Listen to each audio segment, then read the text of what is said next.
Broadcasting to you on WNN 1470 AM and TrentoVision.tv from the world's leading think tank laboratory, buried deep in an undisclosed building in hostile territory where evil and corruption is exposed. You're about to enter the Tom Trento Show. All hands man your battle station.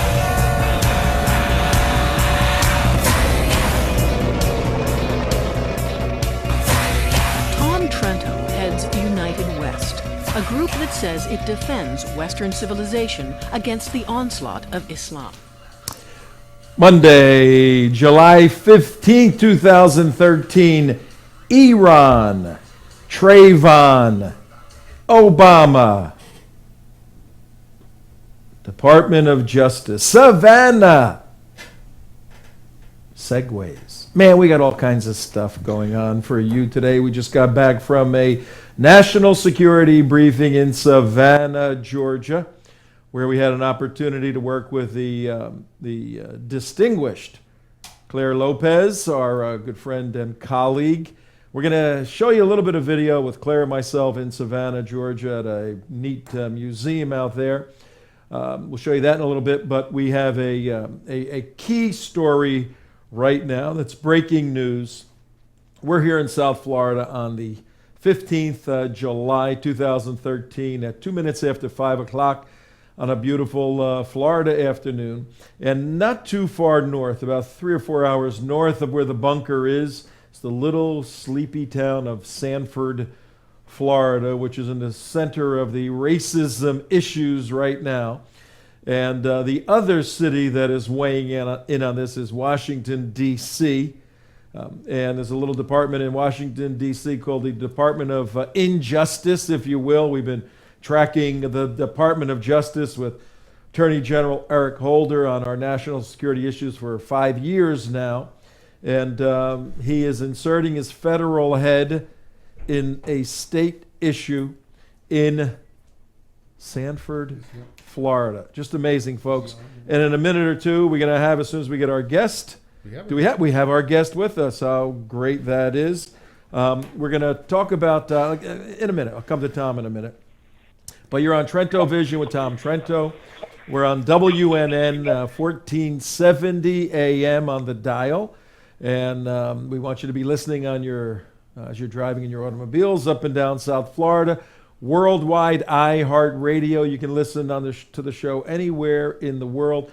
Call your friends, tweet your friends, email your friends right now. Tell them to tune in. TrentoVision.tv, iHeartRadio. Look for WNN 1470 AM or WNN 1470 if you're driving in your car in South Florida, 50,000 watts. We have a good friend of ours from Washington, D.C., runs a tremendous organization, Judicial Watch. They are the watchdogs that try to keep the feds, the federal government, in place, in the position where they're supposed to be. And the gentleman that leads Judicial Watch is Tom Fitton. Tom, welcome to our show. This is Tom Trento here. How are you, Tom Fitton? Hey, Tom, good to be with you. Thanks for having me on. Absolutely. You are doing amazing work, you and your staff at Judicial Watch, and on many, many issues. But I know we only have you for a short time today. And we here down in Florida, Tom Fitton, we down here in Florida, we got your picture up right now. Those of us down here, we like our state, and we like our state to solve our state problems. And we like the federal government, but we like to tell them to deal with their issues. We'll deal with our issues. What in the world is going on with the Department of Justice inserting itself into the Zimmerman, it's not a trial anymore, the Zimmerman acquittal? And you guys up at Judicial Watch, you did something pretty amazing recently to find out exactly. This is bizarre. Tom, tell us about what you found out with the Department of Justice with one of your FOIA searches. Well, the Justice Department has this little-known arm called the Community Relations Service, which ought to be called the Community Organizing Service, and they're supposed to remain neutral in controversial matters concerning race, but they were not neutral. They were sent down to Florida, in our view, to help organize demonstrations and rallies. In fact, they helped get a police escort for demonstrators who came into Sanford and shut down the police department by sitting at the police chief's office. And all those activities led to the firing of the police chief and were part of an overall and coordinated pressure campaign to prosecute Zimmerman, who initially, by the way, we need to remember, local authorities who investigated this initially declined to prosecute or arrest him, and it was only done after these outsiders came in, as you point out, the Justice Department and their colleague Al Sharpton, to pressure state authorities to step in, and which led to the suspicious prosecution of Zimmerman. The documents show that they were there to work, quote, protests. We know that Mr. Thomas Battles, who as a CRS official with the Department of Justice, was supposedly mediating, but only two sides of the issue, those who wanted Zimmerman prosecuted and those who were in a position to prosecute Zimmerman. Because if Zimmerman were to talk to these so-called neutral peacekeepers for the Justice Department, he'd be talking to representatives of an agency who contemporaneously with this with the so-called neutral activity by the Justice Department was criminally investigating him, and still is trying to criminally investigate him, as we now know. Tom, let me. So the idea that this agency was neutral is bunk. All right, let me get this straight for our viewers and our listeners. We're on a very large radio station in South Florida. Folks are listening at 7 minutes after 5 o'clock right now on a beautiful Monday, July 15th. But we also hi, CJ. Hi. Hello. How are you? We also broadcast on TrentoVision.tv. And if I understand this correctly, the Department of Justice, which is the leading entity for law enforcement, federal law enforcement in the United States, has a division, CRS. What does CRS stand for again? Community Relations Service. Community Relations Service. Yeah. And what is their defined job in terms of their job description for the Community Relations Service? Rabble rousing. Yes. They are supposed to conduct their activities in confidence, so they're necessarily secretive. And according to them, they claim to use impartial mediation practices and conflict resolution procedures to help minimize racial conflict. But you said it's a behind-the-scenes secret type organization, essentially? Well, yeah, because they go down, they don't want to talk to the media generally about what they're doing or who they're talking to, even though they are federal government employees involving themselves supposedly in a neutral way in very controversial issues, such as the protests and such over the Trayvon Martin shooting. And that's the concern here, is that they go down and they don't necessarily just play a neutral role, that they actually promote to protest. Well, and under the guise of mediation, they focus the demonstrators, to those who want Trayvon Martin Zimmerman prosecuted. They focus the demonstrators to make sure that prosecution would take place. We have right now some of the documents through your FOIA, Freedom of Information Act. For our listeners and viewers, FOIA is an acronym for Freedom of Information Act. And Judicial Watch, headed up by Tom Fitton, he requested these documents. And we're looking right now at, it says on March 25, 28, 2012, CRS, Community Relations, was in Sanford, Florida to work marches, demonstrations, and rallies related to the shooting and death of an African-American teen by a neighborhood watch captain. So is that what they're supposed to do or not? Not in my view. That's not what they're supposed to do. They were founded during the civil rights era of this agency, where there was true racial antagonism, violent protests and such in the civil rights era, and they would show up and try to maintain the peace in a way that I think the federal government probably shouldn't be, but at least there was some semblance of normalcy related to their mission then.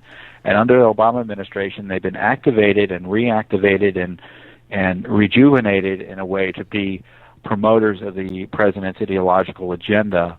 And, this is a president, by the way, who said that Trayvon Martin, if he had a son, it looked like him, a racially inflammatory comment. Eric Holder went and spoke before Al Sharpton's at Bended Knee. He went and spoke before Al Sharpton's Action Network that was pushing hard for Zimmerman's prosecution. And then they show up in Florida. They actually help anti-Zimmerman protesters get to Florida, to get to Sanford. How is that neutral to help protesters get there? Supposedly for security issues. They didn't need security to get from Daytona Beach to Sanford. I mean, maybe in their wildest fantasies they did, but they don't. And, Tom, there were a lot of protesters in Austin, Texas, over the pro-life protesters. I know young students were going down there. The Justice Department intervene and get police escorts for the students going down to protest on behalf of life in Austin? I think not. I don't think so. Is there anything inherent? This is Mark talking. Oh, I'm sorry, Mark Campbell. Tom, thanks for coming on. Is there anything illegal that the Department of Justice is doing by actively participating in the Trayvon march? Well, I don't know, illegal per se, abusive, yes, and this is just typical of the Obama Justice Department, which is run by the ideologues and staffed by activists of the same nature that Eric Holder is. Eric Holder is a racially divisive man who speaks in ways that undermine race relations in this country rather than advance them. And his activist head of the Civil Rights Division is Tom Perez. By the way, we asked the Civil Rights Division under Tom Perez for documents about Trayvon Martin, and they told us, no, you can't have anything, because it's all compiled for law enforcement purposes.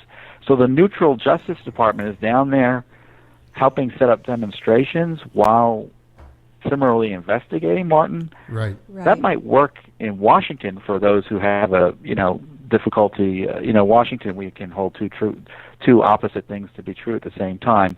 But most normal Americans probably think that they're not fooling anyone. Right. Hey, Tom, along these lines, well, CJ has a question, then I'll get back to you in a second. So let's go to CJ first. Why don't you show CJ? Seems that the Department of Justice was not just working at these rallies and marches; they were actually organizing them. And really, I think if you look at what the Department of Justice has been doing since the beginning of the Obama administration, they're instigating race warfare and class warfare. It's deliberate. And we need organizations like you to expose what it is that they're doing. Absolutely. And I How many missed, thank you thousands for of that good dollars word, did CJ, they spend? but I missed the first part of your question. Yeah.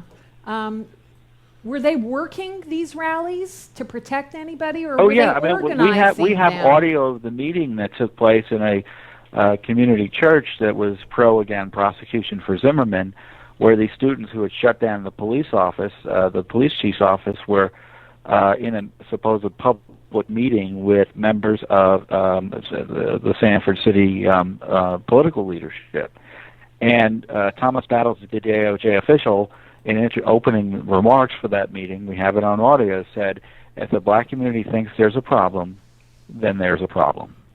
Hey, Well, what is the black community? Right. That sounds to me like, that to me is aggressive advocacy. That to me is not, other folks can read it differently, but I don't see how anyone could think someone like that is acting neutrally. Maybe if the black community thinks there's a problem, there could be a possibility, depending on how you define the black community, that they're wrong whether there's a problem. Of course, Herman Cain's a member of the black community. Is that who he means when he talks about the black community? No, he's talking about his ideological allies like Al Sharpton and Eric Holder. What a mess. Tom, what do you suggest? You've been in Washington a long time, and we've worked together on projects. And right now, there's an effort for the feds, the DOJ again, to get involved to see if there's been a violation of Trayvon Martin's civil rights. Absolutely bizarre, this whole thing. But what do you suggest as an action step for those of us in a position to mobilize people down here in the state of Florida on all of this insanity? Well, I think we need to investigate the Justice Department. We need a civil rights investigation of the Department of Justice. We know that they make decisions based on race. Don't believe us. Look at the IG report that was put out about the Civil Rights Division of the Justice Department. And it's about time we get a handle on our Justice Department. It is out of control. dump Eric Holder. We should be pushing for his resignation or his firing. It's about time we stop pretending that things are normal, and they're not normal, especially with respect to the Justice Department. As far as I'm concerned, it's a locus of evil in terms of public policy in the Obama administration, and conservatives need to understand not only are they on the wrong side of the law, they undermine the rule of law as well. And we see that with the activities down there in Florida, which now again they're down there, again, pushing against Zimmerman. Maybe Zimmerman deserves Justice Department protection. Yeah. How about thinking about it like He that? certainly does. Good point. All right, Tom Fitton, thank you very, very much. Thank you, 16 Tom. minutes after Thank you, 5 Tom. o'clock. We know we got to let you go. We'll be in touch with you as this case develops, because it ain't looking too pretty down here. Thanks again, Tom. Well, thank you, Tom, and thanks for covering this. Absolutely. Thank you. We'll see you now. Tom Fitton, Fitton, the head of Judicial Watch. Yeah. Judicial Watch. Judicialwatch.org if you want to check out the work they do. They do great work. We're working very closely with Judicial Watch and Tom Fitton on SPLC, Southern Poverty Law Center. All these slime bags are interrelated. Have you noticed Of course, that? yeah. You know. Well, and here's the whole issue is this whole Trayvon Martin thing was a dead issue. The Sanford police investigated it. The prosecutors of the state of Florida investigated it. They were going to go to the grand jury. Nobody wanted to do this thing, and all of a sudden, you know, I was in Orlando at the time, and all of a sudden, right around these time dates at 3:25 and 3:26, all of a sudden this case popped up out of the radar, and all this enormous pressure started coming down on a white guy attacking a black guy, and that was the initial impetus of this whole thing. So, you know, the DOJ is not only, you know, just a innocent bystander; they were actively involved in going after, you know, Zimmerman in this whole case. Yeah, and where we are, folks, right now on the 15th of July, 2013, 17 minutes after 5 o'clock in the afternoon, we just had Tom Fitton, Fitton, the head of Judicial Watch, reveal some documents through a FOIA, FOIA, Freedom of Information Act, allows citizens and watchdog organizations to look at declassified and non-national security related documents. Keep an eye on the, here's a document right here on our screen. This one is an itinerary, and the description, if you're driving in your car, I'll read what it says. And if you're obviously watching TrentoVision.tv or theunitedwest.org, it says, on March 25 through 27, 2012, the Community Relations Service deployed to Sanford, Florida to work marches, demonstrations, and rallies related to the shooting and death of an African-American teen by a neighborhood watch captain. So the CRS, which is supposed to be non-partial and be a research or information entity to bring information back. Let me see that document again, Mark. You want the next one or that? Either one, because I think they use the same verbs. Yeah. And, all right, I'm bringing it up. The There it CRS didn't say it observed or quietly watched. No, it's working marches. Working marches, demonstrations, and rallies. Yeah. I mean, and if you look, you're exactly right, Tom. You look at the verbiage of all this thing, and we're the ones who actively went behind this thing to provide integrational support for protest development in Florida. Read that one, CJ. Look at we're reading. The description Now is this is from these. This is the travel request. You know, these are the vouchers you submit for travel expenses. To the Feds went to Justice Florida, Department. they Right. had to fill it out. And there's a description of what the event was for, so the people at the county can say, okay, what's this for? Oh, okay, you want your hotel costs, you want your flight booking, you want your gas, meals, expenses, and put a little short description on the itinerary of what you guys actually did. And so the person at the thing picks up the thing. Let CJ read Well, it. and the person at the thing picks up and reads, CJ.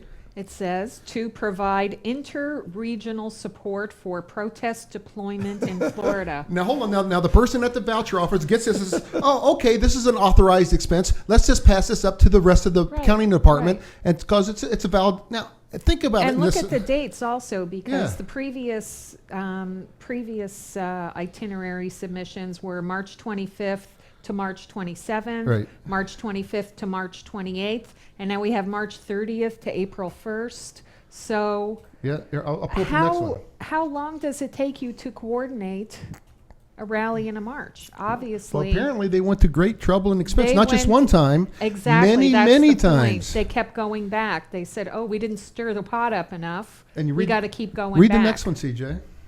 On March 30th to April 1st, 2012, CRS was in Sanford, Florida to provide technical assistance to the city of Sanford, event organizers, and law enforcement agencies for the march and rally on March 31st. So wait a minute. Hold on. So now, just to put these documents in context, Yeah. we start out, okay, we're going down there to organize a march. Next one, okay, we've organized a march. Yeah. Okay, next one, we've working with the police department and local authorities to organize the march. Now, Okay, but wait a minute. It's not in the interest. The city of Sanford did not not want a this. march. No, Okay. that's the whole. Basically, the Department of Injustice was there to make Make sure, sure that that the the march- permits for Watch the this. march and the rallies and the rioting that would happen would be sanctioned Oh. and covered by the police. Yes. Of Now, here's the deal, Sanford. folks. It's 21 minutes after 5 o'clock on the 15th, Monday, July. And Tom Trento, your host, TrentoVision here. I got CJ right there. Mark Damon's with us. A few other people back there. Welcome. I really didn't. Mark, I'm over It was here. Manic Monday. I'm sorry. And, I'm and I working. have to say, hi, you Hi. guys. I missed Sorry, you. sorry, You were sorry. out of Yes. town. Welcome back. It's Manic Monday, I know, but we had Tom Fitton for just a few minutes at the top of the hour. Right. So we had to put that in. But hi, everybody. Let me see all these things. Be sure to donate securely. That's all we need to tell you, okay? Thank you very much for that. Be sure to... Because I'm Fo- sure there's a rally we want to go we to. want to cover a rally somewhere. Subscribe, go to the United West, our website, unitedwest.org, all that stuff. Be sure to watch Steve Kane, Brian Craig. We have followed personally and organizationally, we followed the Zimmerman trial. We have not made it a daily report here on our show because so many people are doing it. Right. And we deal primarily with national security issues. But we also deal with federal issues, all things Obama. We're now getting involved in this at the federal level because we see the feds superseding the doctrine of church-state 10th Amendment issues way beyond their involvement. I mean, we have many constitutional scholars, constitutional attorneys who are experts on this, not the least of whom is Andy McCarthy. And just as recently as today, he's written on the absurdity of the Department of Justice to interject itself into this case from a civil rights violation. Apparently, individuals can't violate from a federal perspective, criminally the rights of another individual. That's done by entities, states, or communities, or all of that. That's what the feds are supposed to be watching. Right. So we have an outrageous exercise of the ideological reach of President Obama in terms of, I don't know what he's trying to do. He's setting it's back. Actually, in the last Basically what it in the is. last document, it actually says, and you hear what the attitude and the opinions of the whole point was. You look in this last document, and this is pretty fascinating. Before you put it up the date, I want to give you the 411 to 412. Okay, All right, now watch- this is the last document. Hang on. Watch this timeline. For our audience, I'm going to give you a quick timeline of what was taking place on the ground, and then we'll see how the feds jump in. Last year, February 26, 2012, that's when the shooting occurs, and George Zimmerman shoots and kills Trayvon Martin. And on this past Saturday, jury of not of his peers. Did you see what Jesse Jackson said? He said Trayvon didn't have a jury of his peers, right? Well, six women, and Yeah. Well, the defendant gets a jury of his peers, Yeah. not the Oh, yeah. deceased. Right. The jury of his peers is for the person on trial. See what you're okay. saying. Yeah. So, and he goes on to say there weren't any black men on there and all this. He doesn't understand how jury of his peers work. But the shooting was February 26th. Was there white Hispanics on the jury? Because I'm still trying to figure that one out. Yeah, right. Oh, yeah. March 8th, the Associated Press falsely describes Zimmerman as a white. March 13th, this is a couple of weeks now afterwards, Al Sharpton gets involved uses MSNBC to stoke phony racial narrative. Yeah. March 13th, ABC claims Trayvon was shot because he was black. March 19th, all last year, CBS falsely claims Zimmerman is white. March 22nd, Zimmerman is described, Mark, originally as a white man and then as a white Hispanic. White Hispanic on March 22nd by the New York Times. March 21st, CNN falsely accuses Zimmerman of saying effing coon, C-O-O-N. Now, when is the first involvement of the DOJ come in? The first involvement I have... We're at March 21st here. March 21st. They start coming... They waltz into town at 3:25:12. Yeah.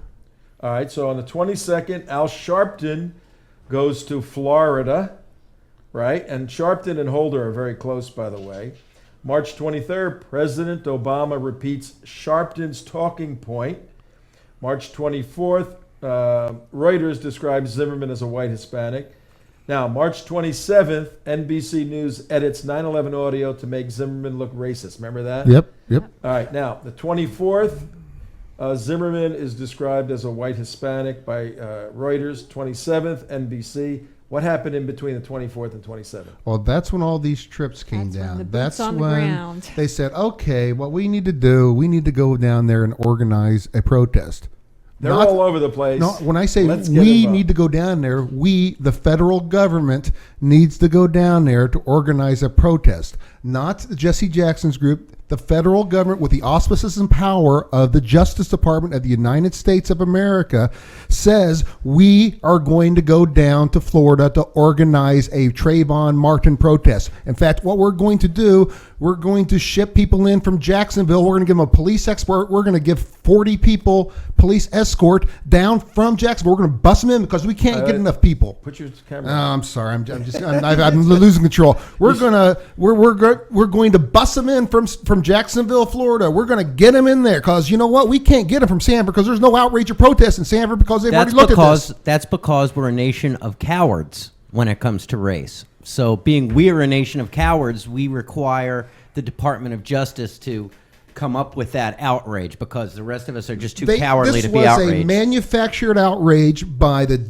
Justice Department and by the mainstream media. They hammered it because I was there during the whole thing at the beginning. It was a nothing shooting, and then the first instance it was a white person shot a black man, and they got it wrong. You know? Well, on the 29th, our good friend Chris Matthews says Beyond the fringe says that Zimmerman wasn't in. I don't see any injuries on him.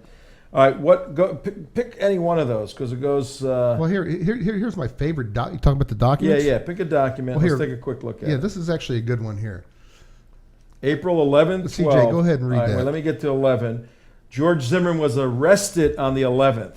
Right. Okay. Now they've been there almost a week now. Organizing the protest, busing people in from Jacksonville, and get everybody all upset. So, folks, it occurred on February 26th. On April 11th, 6 weeks later, George Zimmerman was arrested. He was arrested about 2 weeks after the Department of Justice sends their little stormtroopers to come and organize rallies. And they weren't just organizing rallies with coffee and donuts. They were having some sit-down meetings. The taxpayers are paying for it. It was enough to get the police chief fired. The That's rallies. right. Police Wait chief a minute. gets fired. Yeah, I mean, keep in mind, March 20th, the Department of Justice announced it was going to hold its own investigation into the shooting because it had already been investigated by the Sanford police and the local district attorney. And because of that, on March 22nd, what happens? Governor Scott pulls the prosecutor out and puts a brings in a special state prosecutor. What a mistake that was. To coincide with what Al Sharpton was doing. Yeah, and what's so amazing is being that he got threatened. Being the DA and the police had no reason, did not see fit to arrest Zimmerman. The special came in, had a grand jury scheduled, and decided to go ahead and press charges without it ever going to the grand jury. So this was doomed to fail from the very beginning. This had no chance from the very beginning. All right, well, And can I just add one local yeah. aspect Yeah, of yeah, this yeah. on the Miami end? Another reason this probably never should have gone to trial is the policies of the Dade County school boards to make the crime levels look better of their students. So what they were doing was any incident involving juvenile delinquency that could be dealt with on the schools was kept Right. within the school police department and not shared with like the normal police departments outside. So when Trayvon Martin was found with the burglary tool and 12 pieces of jewelry not belonging to him, that information was never shared with the regular Dade or Miami police. That was strictly kept as, quote, found items. Right. Okay, so being, Zimmerman was really following him because he, thought he was acting suspiciously. he You're was talking about suspicious, yeah. the Dade County's school board withheld the information of this kid legitimately has a history of having burglary tools and stolen property. Well, yeah, it goes even beyond that, and a lot of this has been covered quite well. Our primary concern is that now this Exactly. is federal end, Yeah. but there was an interesting thing over the weekend that I saw when the evidence was released. The Skittles that he had. Oh yeah, that's drugs. Well, the Skittles and he had Arizona Watermelon, Arizona iced tea. Yeah, Arizona iced tea and the Skittles. They It make. wasn't Arizona iced tea. Well, it was like was it Arizona? Watermelon flavor, Arizona iced tea. It was watermelon flavor. Right.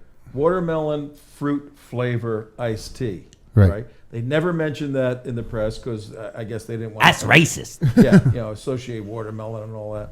But in the urban lexicon and in the rap world, there's a concoction. If you have Skittles, Right. you mix those together with, it's got to be Watermelon, Arizona iced iced, tea because it gives it the right flavor, and codeine. You got to go get codeine from cough medicine. Right. You mix that all together, and it's called Sizzup or lean, Lean. Right, that's it. And I actually saw texts between Trayvon and one of his friends. He was trying to score some lean, right? Right. Oh, yeah. And so, the kid obviously was I mean, the Skittles just weren't like a pack of Skittles you and I go down to source. No, he was making a They were drug for hit. his little brother. well, So- look, it's very unfortunate that the kid got killed, and maybe if the world was a different thing and Right. it could have got straightened out, all of that.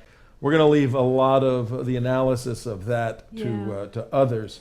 What we're going to deal with is the interjection of the Department of Justice. That is And- the huge concern Yes. because basically it's part of a pattern of what's been happening with this administration, and of course the media, is lock and bootstrap step with it. This country is becoming a communist dictatorship. It's amazing. The actions of this government, the phony recess appointments, the way that they use the Department of Justice, the IRS, against citizens. This is all out of Communist Party playbook. it's perfect, yeah. This, what we're seeing here now in the United States, this could have been the Soviet Union in the 1950s. And guess who is Okay. supporting the free Trayvon and peace for Trayvon and all of this? The Communist Party USA has gotten behind this. The actual Communist Party. You can go to their website. Yeah. You go to the RevCom websites. Communists are now helping organize all of this. Yeah. And here's where the national security issues get in. We right now have a slow boil going on in some of the urban areas. If these break out into large riots, sustained riots, that's when really serious national security concerns can come up on the radar. And this president, we're going to wind this section down right now. We'll deal with it during the week. But I got a question for the three of you. I've been giving it some thinking, and I think all of this, Al Sharpton, and he is a dirtbag. He's a race baiter. He's a class warfare instigator. He's the man. In our Jihad Hunter series, we're going to have to go after him and expose him for the complete fraud. Oh, he is. MSNBC loves him though.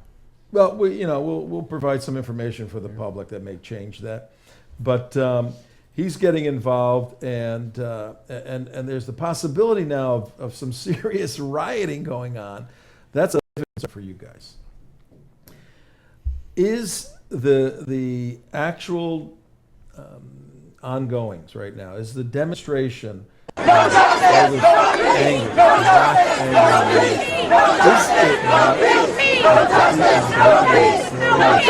it not to have any positive impact on race relations? I think for white stupid liberals who thought that that's what they were going to get, that they ought to be looking at what's happening in this country and realize that's not what they're getting. But really, the hatred. There's some, excuse me, there is, on the screen right now are some white stupid liberals there protesting. is I saw more white people protesting than black people this There weekend. is serious hatred from black people towards white people in this country that people do not recognize, and it's going to bite them in the you-know-what when they realize what's really going on. Racism in this country is not whites towards blacks, it's blacks towards whites. That study came out last week. Aided and abetted by the liberals to make that happen. Here's some statistics for you, which I think you're going to be pretty amazed by.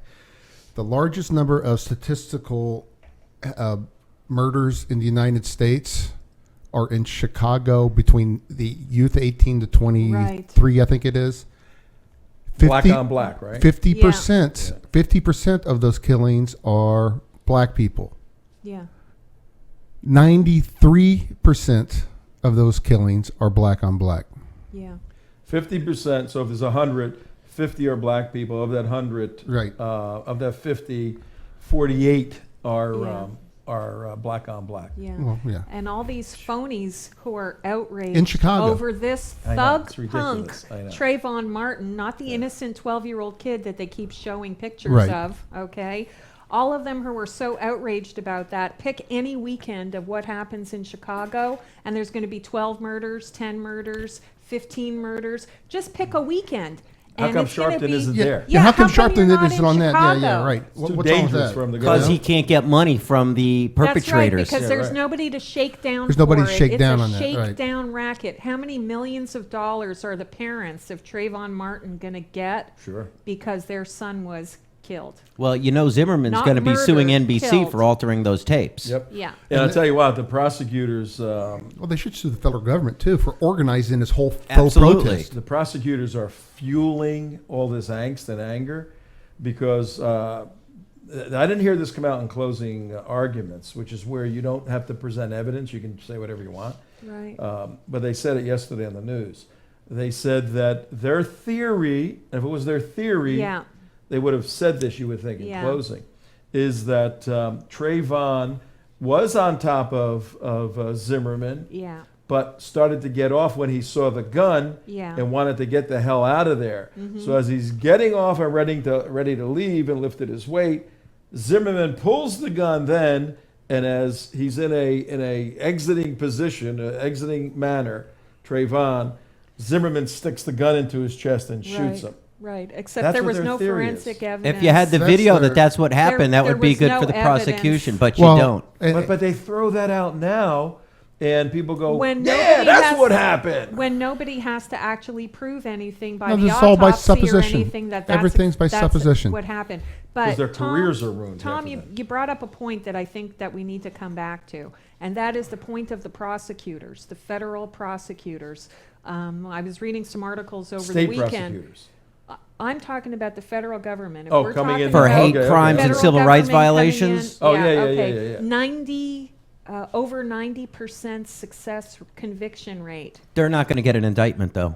Okay. There's no proof. Yeah, but No. they're very good, apparently. Okay, we have way gone over prosecutorial Boundaries.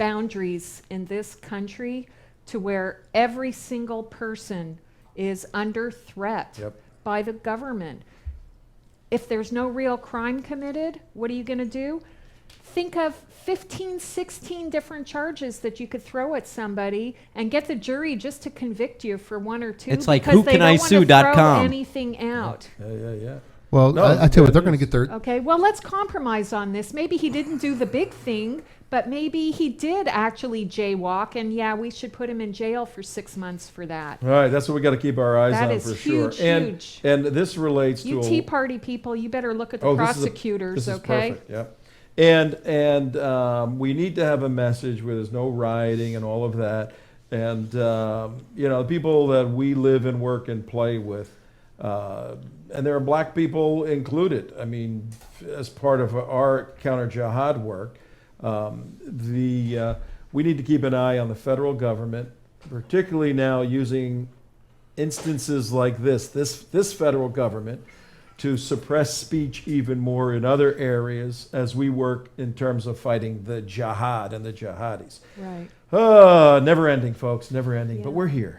Tom Trento at 41 minutes after 5 o'clock on the beautiful Monday, beginning of your week. Make sure that you visitors from Canada and from Germany and everywhere else spend a lot of money in South Florida. Okay, that helps us have a wonderful life. But forego one of the $50 or $100 dinners and go to theunitedwest.org. Donate securely. 50 or $100, we can use it. We'll use it well. We'll help defend Western civilization. And you know what? We did that in Savannah, Georgia.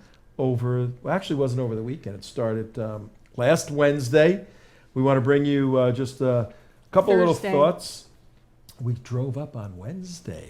The Wednesday night the after jihad- after the show. The Jihad Express. That's right. Wednesday night after the show and the Jihad Express. We have the magic of being in two places at the same time. We drove to Savannah, started our exploits. We're going to just kind of tease it a little bit today. Tomorrow, we're going to have Mary Wierbicki, who organized the Savannah National Security Briefing with myself and Claire Lopez. We're going to have her on, and she's going to give you a rundown of what occurred and what the lessons are for all listeners and viewers from what we spoke about. And then we're going to go out to California and hook up with our good friend Don Dix, who had his national security briefing Saturday evening, the 13th. That's tomorrow. And then looks like Thursday, we're putting some shows together. We'll have a special on with the Vaughns, Billy and Karen Vaughn, and General Paul Vallely on their new book, Betrayed, how the American government has betrayed our military. So that's Thursday. That may be Friday. We're still working that out. But you guys have anything queued up for our Savannah deal? Yeah. And I'll give them a quick overview. We took a team up there, 4 of us. And we could have fit No you. girls. We could have fit you. We could have made one of the little seats. Next time you come with us. There was too much testosterone. We needed a little bit of femininity on our tour. CJ, you should have seen him. He was the Ayatollah of Islamophobia. We went up to Savannah, Georgia. We didn't realize that if you follow all the speeding laws perfectly not, you can get there in 6 hours. It took us 6 hours to get to Savannah. And we had dinner the first night with our team. And then Thursday we had 2 briefings. One of them was in the mighty 8th Air Force Bomber Group. Beautiful museum, remembering the historical significance of our World War II bombers, in particular the B-17 that Mark even worked on. Yes, I did. What do you have for us? What kind of video here? We just have you right as your opening speech. I think we have the part where you're actually talking about the. Go ahead. Let's go ahead and play Okay. it. Let's play a short little clip to give you a feel for what we were doing. And then we have a little one for Claire, too. At a critical crossroads. And we got to thank Mary. Where's Mary? Mary. We got to thank Mary and Joe, her husband. Joe, would you raise your hand there? Suzanne, one of the organizers. Jean over there. Don. And am I missing anybody else? Jerry, where? Michael. We have our guys here. J. Mark Campbell. He, if you watch the show, he does all the technical stuff. Yeah, you can clap for him. You can clap for Mark. It's okay. Not too much. My son Michael over there, who helps out with. Okay, go ahead. What happened? and liberating them from foreign imperialism, because that's the worst thing in the world, foreign imperialism. Notwithstanding the fact in Syria that the Sunni Muslims, who are 85% of the 1.3 billion, the Saudi Arabian, Egyptian Muslims, are slicing the throats of the Shia Muslims, who are the Iranian Muslims. And then on the next day, the Shia are slicing the throat of the Sunni Muslims. But we, the imperialists that brought education and clean water and all this stuff, we're the bad guys. The MB believes that the Quran and the Sunnah, the other documents that are important around the Quran, constitute the perfect way of life and social, it's hard to read this stuff without laughing, political organization that God has set out for man. Islamic governments must be based on this system and eventually unified as a caliphate, a world government controlling entity. That will be the caliphate, if it were in the United States, would be in Chicago. Okay. We can end With the it express. there. All right, we're just going to give you a little taste. You got Claire, a little piece of Claire? You want to set up? Yeah. Okay. That was just a little clip. We had an audience in one of the teaching rooms at this beautiful museum. And what I was doing was laying the historic timeline of the Muslim Brotherhood from 1922 when they started in Cairo, Egypt, to the present when they are involved in the United States White House, in our government, in the White House. And so I went through about an hour presentation of all the high points of the Muslim Brotherhood, low points from our perspective. Very interesting material to see how they, whenever there was an event in Egypt where there was pressure from the Egyptian government on the Brotherhood, they came to the United States of America and set their talons, their claws more deeply. I thought it was interesting too. I mean, you said you had a really good point when we were actually at the B-17 Center. And if you could share that with the audience, Tom, because we went out there and we're looking at the gun turrets and everything. You got a picture of that, buddy? Yeah. We'll bring it up. Yeah, if you can put a picture of that up. We did this presentation in a museum, a beautiful museum, and one section of the museum has a B-17, a bomber, one of the workhorse bombers of World War II, in there being restored. And when you go in there and touch its aluminum skin and see this airplane, and it's the 5,000th one that was made in Savannah, Georgia. You look at its history. You look at the ball turret section for the machine gunners. You ever see in the movies the tail gunner at the back or underneath?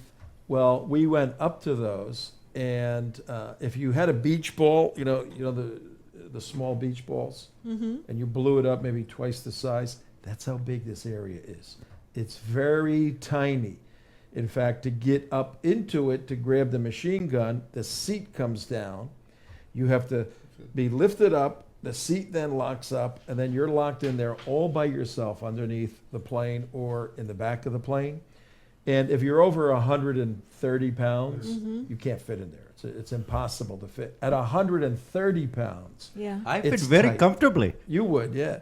The imam is a little guy. There it is right there. You can see it in the front. Or you have a picture of the tail? Well, actually, the ball, they actually had a front ball turret, but the person It's actually taken out.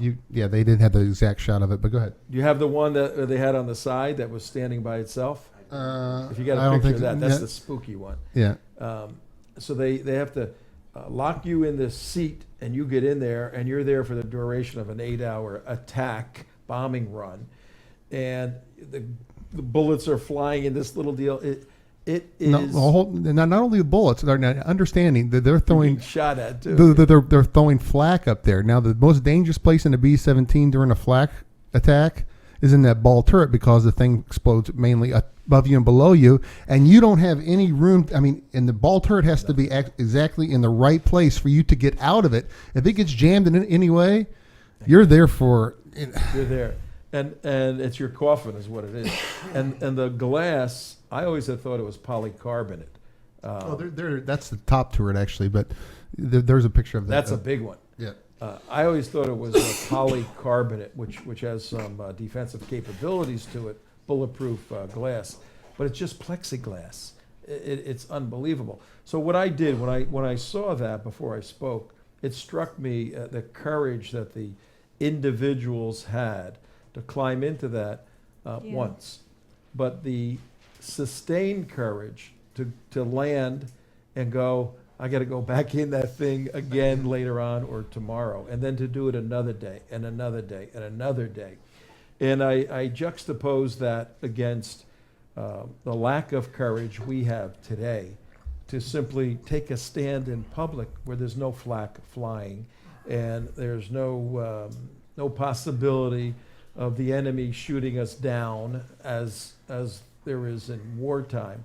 And I just made that point, that what we need today to fight the same battle, we're fighting the battle for truth, justice, and the American way, is the courage that those individuals had to step into there. So if you say you don't have enough time, afraid of hurt feelings.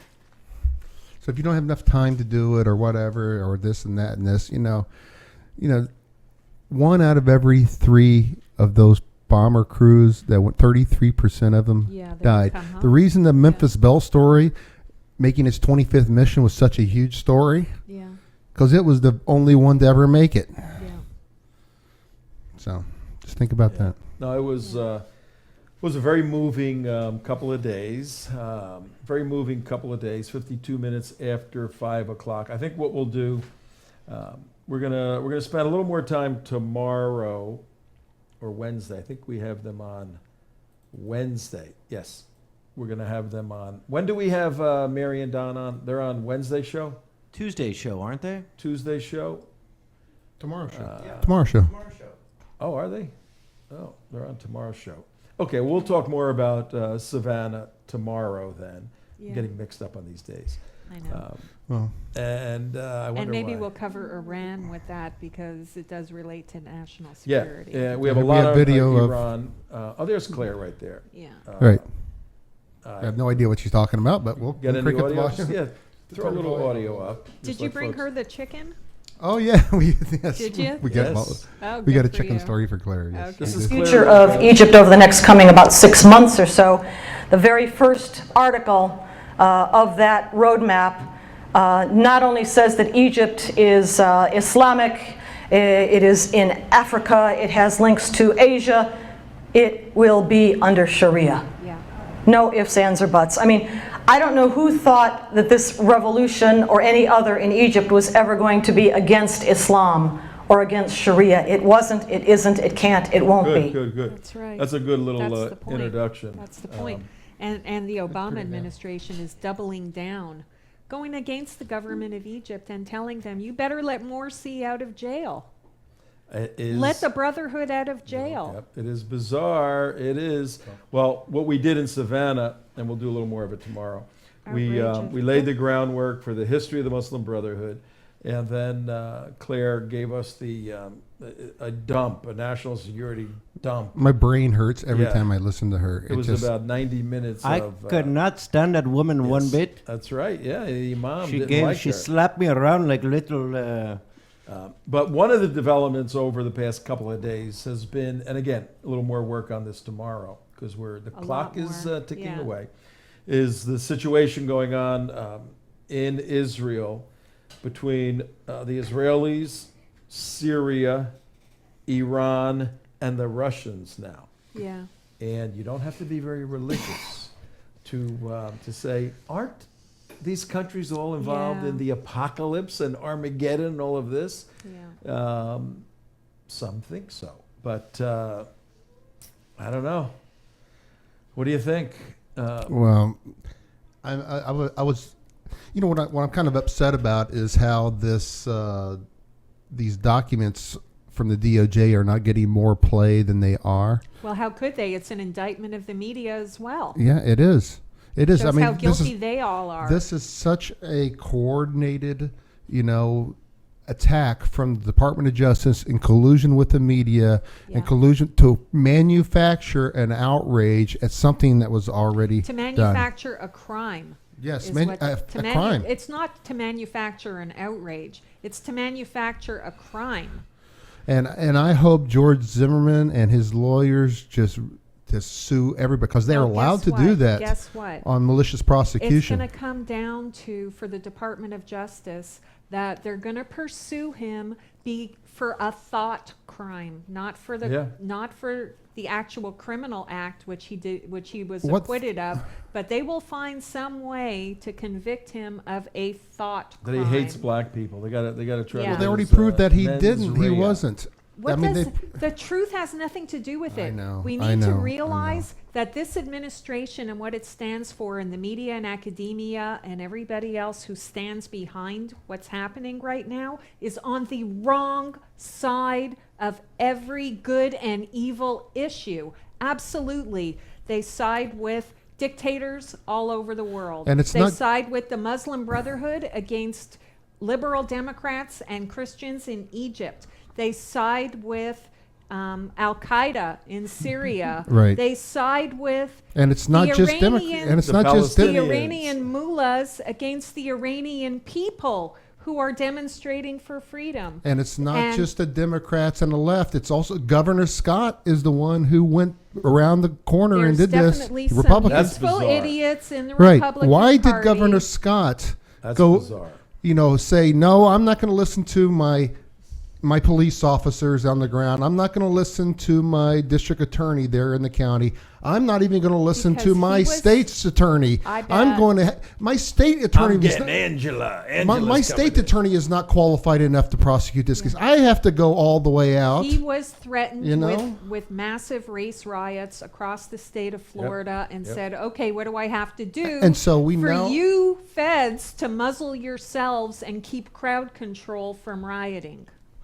While they're down there organizing protests and organizing protests. They get everybody into place, and then they point their finger to Scott and say, okay, we have you down for 15 riots in the state of Florida, yay or nay? I have an idea. Okay.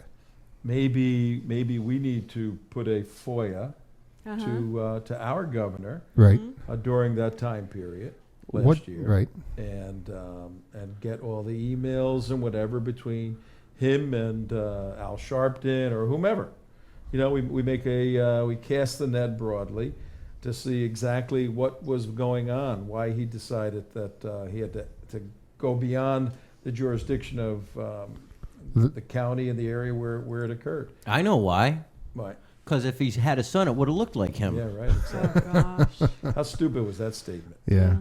Well, actually, and that statement is actually false. Well, that statement, by the way, came from whom? Obama. Which is actually, if actually Obama had a son like Trayvon, he wouldn't look nothing like him because he's half white, half black. Yeah. Oh, you racist! Is that true? Why you hire racist, Trento? How come Zimmerman is a white Hispanic and Obama? He's a white Hispanic Jew, according to the Black Panthers. Well. We have a lot of stuff on the Black Panthers. They're actually calling for a race war now. And that's what they want. They're putting this stuff out. And the new Black Panthers. And who protects the new Black Panthers? Eric Holder. Yep. At least he does in Philadelphia. We got to get J. Christian Adams on this show. Yeah, we can get him. Yeah. He's the former whistleblower. And we had Tom Fitton at the beginning of this show, and he said we got to replace Holder. We got. Who would you replace him with? Who wouldn't do exactly the same thing? You got to take it out. You got to take it out the clock. Right now, because I got 30 more seconds. No, I guess that's it tomorrow. No. We have 30 more seconds. We got 30 more seconds. We're saying goodbye now. It's Manic Monday. Monday. That's the other half of Jumpin' Schumer Freaky Friday. We had Tom Fitton on with the Department of Judicial Watch, dealing with the Department of Justice.